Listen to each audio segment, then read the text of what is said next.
Hi hello friends, welcome back to ರೈಸ್ನೆಸ್ channel. Sorry, ತುಂಬ ದಿನ ಆಯಿತು ವೀಡಿಯೋ ಅಪ್ಲೋಡ್ ಮಾಡೋಕ್ಕಾಗಿಲ್ಲ, ಸ್ವಲ್ಪ ಬ್ಯುಸಿ ಇದ್ದೆ. ಸೊ ಇವತ್ತು ನಾನಿಲ್ಲಿ ವೆಯ್ಟ್ ಲಾಸ್ ಆಗೋದಕ್ಕೆ ಡಿಟಾಕ್ಸ್ ಪೌಡರ್ ಮನೆಯಲ್ಲೇ ಮಾಡ್ಕೋತಾ ಇದ್ದೀನಿ. ಸೊ ನಿಮಗೂ ಹೇಳ್ಕೊಡ್ತೀನಿ ಹೇಗೆ ಮಾಡೋದು ಅಂತ. ಸೊ ಫಸ್ಟ್ ನಾನಿಲ್ಲಿ ಧನಿಯಾ, ಮೆಂತ್ಯ, 2 ಅರಿಶಿಣ ಕೊಂಬು, 4 ಲವಂಗ, ಸ್ವಲ್ಪ ಚಕ್ಕೆ ಮತ್ತು ಕರಿಬೇವು ಸೊಪ್ಪು, 5 ಟೇಬಲ್ ಸ್ಪೂನ್ ಜೀರಿಗೆ, 5 ಟೇಬಲ್ ಸ್ಪೂನ್ ಓಂಕಾಳು, 5 ಟೇಬಲ್ ಸ್ಪೂನ್ ಸೋಂಪು ಮತ್ತು ನುಗ್ಗೆ ಸೊಪ್ಪು ತೊಗೊಂಡಿದ್ದೀನಿ. ಸೊ ಫಸ್ಟ್ ನಾನಿಲ್ಲಿ ಒಂದು ಬಾಣಲಿ ತೊಗೊಂಡಿದ್ದೀನಿ. ಅದಕ್ಕೆ ಫಸ್ಟು ಜೀರಿಗೆ ಹಾಕ್ಕೊಂಡಿದ್ದೀನಿ. ಇದನ್ನು ಲೋ ಫ್ಲೇಮಲ್ಲೇ ಫ್ರೈ ಮಾಡ್ಕೋಬೇಕು. ಸೊ ಜೀರಿಗೆನ ಚೆನ್ನಾಗಿ ಫ್ರೈ ಮಾಡ್ಕೋಬೇಕು. ಫ್ಲೇವರ್ ಸ್ಮೆಲ್ ಬರೋವರೆಗೂ ಫ್ರೈ ಮಾಡ್ಕೊಳ್ಳಿ. ಆದಷ್ಟು ಲೋ ಫ್ಲೇಮ್ನಲ್ಲೇ ಇಟ್ಟು ಫ್ರೈ ಮಾಡ್ಕೊಳ್ಳಿ. ಅದು ಸೀದೋದ್ರೆ ಟೇಸ್ಟೇ ಚೇಂಜ್ ಆಗಿಬಿಡುತ್ತೆ. ಸೊ ನೋಡಿ, ನಾನು ಜೀರಿಗೆನ ಹೇಗೆ ಫ್ರೈ ಮಾಡ್ಕೋತಾ ಇದ್ದೀನಿ. ಸೊ ನೆಕ್ಸ್ಟ್ ಇಲ್ಲಿ ಜೀರಿಗೆ ಆದಮೇಲೆ ನಾನು ಅದಕ್ಕೆ ಸೋಂಪು ಆ್ಯಡ್ ಮಾಡ್ಕೋತಾ ಇದ್ದೀನಿ.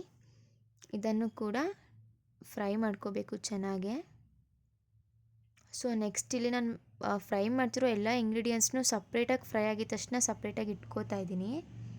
ಸೊ ನೆಕ್ಸ್ಟು ನೋಡಿ ಹೇಗೆ ಫ್ರೈ ಮಾಡೋದು ಸಪ್ರೇಟ್ ಇಟ್ಕೋತಾ ಇದ್ದೀನಿ. ಸೊ ಸೋಂಪು ಲೈಟ್ ಬ್ರೌನಿಷ್ ಟರ್ನ್ ಆಗಿದೆ ಇಲ್ಲಿ. ನೆಕ್ಸ್ಟ್ ನಾನು ಇದಕ್ಕೆ ಓಂಕಾಳನ್ನ ಆ್ಯಡ್ ಮಾಡ್ಕೋತಾ ಇದ್ದೀನಿ. ಸೊ ಓಂಕಾಳು ಬಂದು ಗ್ಯಾಸ್ಟ್ರಿಕ್ ಇದ್ದರೆ ತುಂಬ ಬೇಗ ರೆಡ್ಯೂಸ್ ಮಾಡುತ್ತೆ ಓಂಕಾಳನ್ನ ತಿನ್ನೋದ್ರಿಂದ. ಜೀರಿಗೆ ಕೂಡ ಹಾಗೆ. ಸೊ ಓಂಕಾಳನ್ನೂ ಅಷ್ಟೇ ಚೆನ್ನಾಗಿ ಫ್ರೈ ಮಾಡ್ಕೋಬೇಕು. ಸೊ ಅದ್ರ ಸ್ಮೆಲ್ಲೇ ಚೇಂಜ್ ಆಗುತ್ತೆ. ಓಂಕಾಳು ಫ್ರೈ ಮಾಡ್ತಾ ಮಾಡ್ತಾ ಅದು ಸ್ಮೆಲ್ ಚೇಂಜ್ ಆಗುತ್ತೆ. ಸೊ ಅದನ್ನು ಕೂಡ ಸಪ್ರೇಟಾಗಿ ತೆಗೆದಿಟ್ಕೊಂಡಿದ್ದೀನಿ. ನೆಕ್ಸ್ಟ್ ನಾನು ಇಲ್ಲಿ ಧನಿಯಾ ಹಾಕ್ತಿದ್ದೀನಿ. ಧನಿಯಾ ಕೂಡ ಚೆನ್ನಾಗಿ ಫ್ರೈ ಮಾಡ್ಕೋಬೇಕು. ಸೊ ಧನಿಯಾನು ಅಷ್ಟೇ ಫ್ರೈ ಮಾಡ್ತಾ ಮಾಡ್ತಾ ಲೈಟ್ ಬ್ರೌನಿಷ್ ಕಲರ್ ಟರ್ನ್ ಆಗುತ್ತೆ. ಸೊ ಅಲ್ಲಿವರೆಗೂ ಫ್ರೈ ಮಾಡ್ಕೋಬೇಕು. ಸೊ ಇದನ್ನು ಕುಡಿಯೋದ್ರಿಂದ ತುಂಬ ಬೇಗ ವೆಯ್ಟ್ ಲಾಸ್ ಆಗ್ತಾರೆ. ಮತ್ತು ಇದೆಲ್ಲ ಆಲ್ಮೋಸ್ಟ್ ಮನೇಲಿರೋ ಸ್ಪೈಸಸ್ಸಿಂದನೇ ಮಾಡ್ಕೊಂಡಿದ್ದು. ಆಚೆ ಬೇರೆ ಪೌಡರ್ಸ್ ತೊಗೊಂಡು ವೆಯ್ಟ್ ಲಾಸ್ ಆಗೋದಕ್ಕಿಂತ ಆರ್ಗ್ಯಾನಿಕ್ಕಾಗಿ ಮನೇಲೇ ಮಾಡಿಕೊಂಡ್ರೆ it is better for health, it is good for health. Next ಇಲ್ಲಿ ನಾನು ಮೆಂತ್ಯನ ಆ್ಯಡ್ ಮಾಡ್ಕೋತಿದ್ದೀನಿ. ಸೊ ಮೆಂತ್ಯನ ಆದಷ್ಟು ಬೇಗ ಫ್ರೈ ಮಾಡಿ ತೊಗೋಬೇಕು, ಯಾಕಂದರೆ ಅದು ಸೀದೋಗಿಬಿಡುತ್ತೆ. ಸೊ ಅದು ಸೀದೋದ್ರೆ ಫುಲ್ ಟೇಸ್ಟೇ ಚೇಂಜ್ ಆಗಿಬಿಡುತ್ತೆ. ಸೊ ಇದನ್ನಂತೂ ತುಂಬ ಹುಷಾರಾಗಿ ಫ್ರೈ ಮಾಡ್ಕೋಬೇಕು ನಾವು. ಸೊ ಒಂದು ಜಸ್ಟ್ 1 ಮಿನಿಟ್ ಫ್ರೈ ಮಾಡಿದ್ರೆ ಸಾಕು ಮೆಂತ್ಯನ. ಸೊ 1 ಮಿನಿಟ್ ಫ್ರೈ ಆಗಿದ ತಕ್ಷಣ ಇದನ್ನು ಕೂಡ ನಾನು ಸಪ್ರೇಟಾಗಿ ತೆಗೆದಿಟ್ಕೋತಿದ್ದೀನಿ.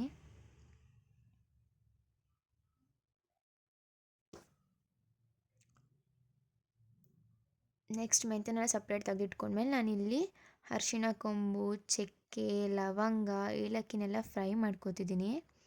ಸೊ ಚಕ್ಕೆ, ಲವಂಗ, ಏಲಕ್ಕೆಲ್ಲ ಬೇಗ ಫ್ರೈ ಆಗುತ್ತೆ. ಬಟ್ ಅರಿಶಿಣ ಕೊಂಬು ಸ್ವಲ್ಪ ಲೇಟ್ ಆಗುತ್ತೆ ಫ್ರೈ ಆಗೋದಕ್ಕೆ. ಸೊ ಬಟ್ ಆದರೂ ಕೂಡ ಅದು ಲೇಟಾಗಿ ಫ್ರೈ ಆದರೂ ನಾವು ಇದನ್ನು ಲೋ ಫ್ಲೇಮ್ನಲ್ಲೇ ಇಟ್ಟು ಫ್ರೈ ಮಾಡ್ಕೋಬೇಕು.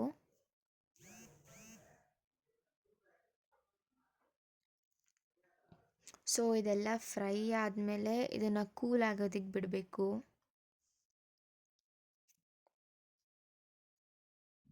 ಸೊ ಮತ್ತು ಡೈರೆಕ್ಟಾಗಿ ಅರಿಶಿಣ ಕೊಂಬನ್ನ ಮಿಕ್ಸಿ ಜಾರಿಗೆ ಹಾಕಬೇಡಿ. ಸೊ ಬ್ಲೇಡ್ ಕಟ್ ಆಗುತ್ತೆ. ನೋಡಿ, ಇದನ್ನು ಕೂಡ ನಾನು ಸಪ್ರೇಟಾಗಿ ತೆಗೆದಿಟ್ಕೊಂಡಿದ್ದೀನಿ. ನೆಕ್ಸ್ಟ್ ನಾನಿಲ್ಲಿ ಕರಿಬೇವು ಆ್ಯಡ್ ಮಾಡ್ಕೋತಾ ಇದ್ದೀನಿ. ಕರಿಬೇವನ್ನ ಲೈಟಾಗಿ ರೋಸ್ಟ್ ಮಾಡಿಕೊಂಡು ಸ್ವಲ್ಪ ಕಲರ್ ಚೇಂಜ್ ಆಗೋವರೆಗೂ ರೋಸ್ಟ್ ಮಾಡಿಕೊಂಡ್ರೆ ಸಾಕು. ಸೊ ತುಂಬ ಅದನ್ನು ಫ್ರೈ ಮಾಡಿಬಿಟ್ರೆ ಫ್ಲೇವರ್ ಚೇಂಜ್ ಆಗಿಬಿಡುತ್ತೆ. ನೋಡಿ, ಸ್ವಲ್ಪ ಕಲರ್ ಚೇಂಜ್ ಆಗ್ತಾ ಇದೆ. ಇಷ್ಟು ಕಲರ್ ಚೇಂಜ್ ಆಗಿದ ತಕ್ಷಣ ತೊಗೊಂಡ್ರೆ ಸಾಕು. ತುಂಬ ಹೊತ್ತು ಬಿಟ್ಟರೆ ಅದು ಕೂಡ ಸೀದೋಗುತ್ತೆ. ನೆಕ್ಸ್ಟ್ ನಾನಿಲ್ಲಿ ನುಗ್ಗೆ ಸೊಪ್ಪನ್ನ ಆ್ಯಡ್ ಮಾಡ್ಕೋತಿದ್ದೀನಿ. ನುಗ್ಗೆ ಸೊಪ್ಪನ್ನ ಊರಿಂದ ತಂದು 2-3 ಡೇಸ್ ನೆರಳಲ್ಲೇ ಇಟ್ಟು ಅದನ್ನು ಒಣಗಿಸ್ಕೊಂಡಿದ್ದೀನಿ. ಸೊ ಯಾವುದೇ ಕಾರಣಕ್ಕೂ ಬಿಸಿಲಲ್ಲಿಟ್ಟು ಒಣಗಿಸ್ಬೇಡಿ, ಆದಷ್ಟು ನೆರಳಲ್ಲೇ ಇಟ್ಟು ನುಗ್ಗೆ ಸೊಪ್ಪನ್ನ ಒಣಗಿಸಿ.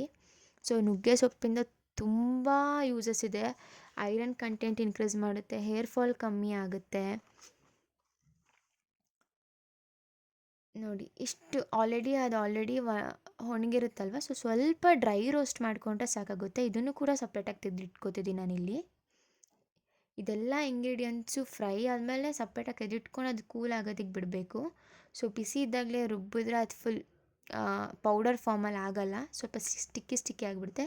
ಸೊ ನಾನು ಆಗಲೇ ಹೇಳ್ದಂಗೆ ಅರಿಶಿನ ಕೊಂಬಳ ಡೈರೆಕ್ಟಾಗಿ ಮಿಕ್ಸಿ ಜಾರಿಗೆ ಹಾಕಿಬಿಡಿ, ಬ್ಲೇಡ್ ಕಟ್ಟಾಗುತ್ತೆ. ಸೊ ಈ ಥರ ಕಲ್ಲಲ್ಲಿ ಪುಡಿ ಮಾಡಿಕೊಂಡು, ಒಂದು ಸ್ವಲ್ಪ ಪುಡಿ ಮಾಡಿಕೊಂಡು ಆಮೇಲೆ ನಾನು ಅದನ್ನು ಮಿಕ್ಸಿ ಜಾರಿಗೆ ಹಾಕಿ ಎಲ್ಲ ಇಂಗ್ರೀಡಿಯೆಂಟ್ಸ್ ಜೊತೆ ಪೌಡರ್ ಮಾಡ್ಕೊಂಡಿದ್ದೀನಿ. ಪೌಡರ್ ತುಂಬ ನೈಸಾಗೂ ಮಾಡ್ಕೋಬಾರ್ದು, ತುಂಬ ರಫಾಗೂ ಮಾಡ್ಕೋಬಾರ್ದು.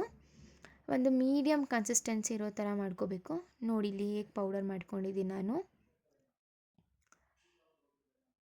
ಸೊ ಈ ಡಿಟಾಕ್ಸ್ ಪೌಡರ್ನ ಎವ್ರಿ ಮಾರ್ನಿಂಗ್ ಎಂಟಿ ಸ್ಟಮಕಲ್ಲಿ 1 ಲೋಟ ಹಾಟ್ ವಾಟರ್ನ, ತುಂಬ ಬಿಸಿಯಲ್ಲ, ಉಗುರು ಬೆಚ್ಚಗಿರೋ ಅಂಥ ನೀರಿಗೆ 1 ಸ್ಪೂನ್ ಹಾಕಿ ಕುಡಿಯೋದ್ರಿಂದ ಬಾಡಿಗೆ ತುಂಬ ಬೆನಿಫಿಟ್ಸ್ ಇದೆ. ಸೊ ಈ ಥರ ಡಿಟಾಕ್ಸ್ ವಾಟರ್ನ ಡೈಲಿ ಮಾರ್ನಿಂಗ್ ಎಂಟಿ ಸ್ಟಮಕಲ್ಲಿ ಕುಡಿಯೋದ್ರಿಂದ ತುಂಬ ಬೇಗ ವೆಯ್ಟ್ ಲಾಸ್ ಆಗ್ತೀವಿ. ಸೊ ನೀವು ಕೂಡ ಟ್ರೈ ಮಾಡಿ, ಬಟ್ ಕನ್ಸಿಸ್ಟೆನ್ಸಿ ಇರಬೇಕು, ಎವ್ರಿ ಡೇ ಕುಡಿಬೇಕು ಇದನ್ನು. ಸೊ 1 ವೀಕ್ ಕುಡಿದು ಮತ್ತೆ ಸ್ಟಾಪ್ ಮಾಡಿದ್ರೆ ಯೂಸಸ್ ಇರೋಲ್ಲ. ಸೊ ಎವ್ರಿ ಡೇ ಅದನ್ನು ಕ್ಯಾರಿ ಫಾರ್ವರ್ಡ್ ಮಾಡ್ಕೊಂಡು ಹೋಗ್ಬೇಕು, ಎಂಟಿ ಸ್ಟಮಕಲ್ಲೇ ಕುಡಿಬೇಕು ಇದನ್ನು. ಸೊ ಐ ಹೋಪ್ ಇದು ನಿಮಗೆ ತುಂಬ ಇಂಪಾರ್ಟೆಂಟ್ ವಿಡಿಯೋ ಅನಿಸುತ್ತೆ. So thank you for watching and please ನಮ್ಮ ಚಾನಲ್ನ ಸಬ್ಸ್ಕ್ರೈಬ್ ಮಾಡಿ, ಸಪೋರ್ಟ್ ಮಾಡಿ, ಲೈಕ್, ಶೇರ್ ಮಾಡಿ. ನಿಮ್ಗೆ ಇನ್ನೂ ಒಳ್ಳೊಳ್ಳೆ ವೀಡಿಯೋಸ್ ಕೊಡ್ತಾ ಹೋಗ್ತೀವಿ. Thank you.